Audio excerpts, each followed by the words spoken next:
Hello guys, എല്ലാവർക്കും സുഖമല്ലേ? So നമ്മുടെ ഇന്നത്തെ വീഡിയോ എന്ന് വെച്ച് കഴിഞ്ഞാൽ സ്നേക്ക് പ്ലാന്റിന്റെ പാർട്ട് 1 ആണ് കേട്ടോ.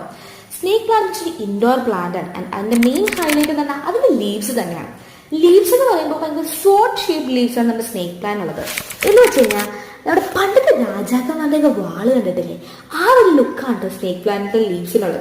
പിന്നെ ഇവരുടെ കുറച്ച് ബെനിഫിറ്റ്സ് എന്തൊക്കെയാണെന്ന് വെച്ച് കഴിഞ്ഞാൽ ഇൻഡോർ എയർ പ്യൂരിഫൈ ചെയ്യും. രണ്ടാമത്തെ കാര്യം എന്ന് വെച്ചാൽ ലോ മെയിൻ്റനൻസും ഭയങ്കര ഈസിലി കെയർ ചെയ്ത് കൊണ്ടുകൊടുക്കാൻ പറ്റുന്ന ചെടിയാണ്. മൂന്നാമത്തെ കാര്യം, ചൈനീസ് പീപ്പിൾ സ്നേക്ക് പ്ലാന്റ് ഭയങ്കരമായിട്ട് ഇഷ്ടപ്പെടുന്നുണ്ട്. അവർ പറയുന്ന റീസൺ എന്താണെന്ന് വെച്ച് കഴിഞ്ഞാൽ ഈ നെഗറ്റീവ് എനർജി അബ്സോർബ് ചെയ്യാനുള്ള കഴിവ് പുള്ളിക്കാരുണ്ടെന്നാണ് കേട്ടോ. സ്നേക്ക് പ്ലാന്റ് എത്രയൊക്കെ നെഗറ്റീവ് എനർജി അബ്സോർബ് ചെയ്താൽ തന്നെ നമ്മൾ ഈ നെഗറ്റിവിറ്റി കളയണമെങ്കിൽ ഈ മനുഷ്യന്മാരെന്നെ വിചാരിക്കണം കേട്ടോ. വേറൊന്നും കണ്ടല്ല, നെഗറ്റീവ് അടിക്കേണ്ട പല സിറ്റുവേഷൻസും നമുക്ക് വരും. പക്ഷെ ഈ നെഗറ്റീവ് വരുന്ന സിറ്റുവേഷനിൽ അപ്പുറത്തൊരു പോസിറ്റീവ് സൈഡ് ഉണ്ടാവും. അതൊന്നും നോക്കി കണ്ടാൽ തന്നെ നമ്മുടെ പകുതി മുക്കാൽ പ്രശ്നങ്ങളും തീരും കേട്ടോ. സോ നെക്സ്റ്റ് വീഡിയോ വരുന്നത് വരെ ബൈ.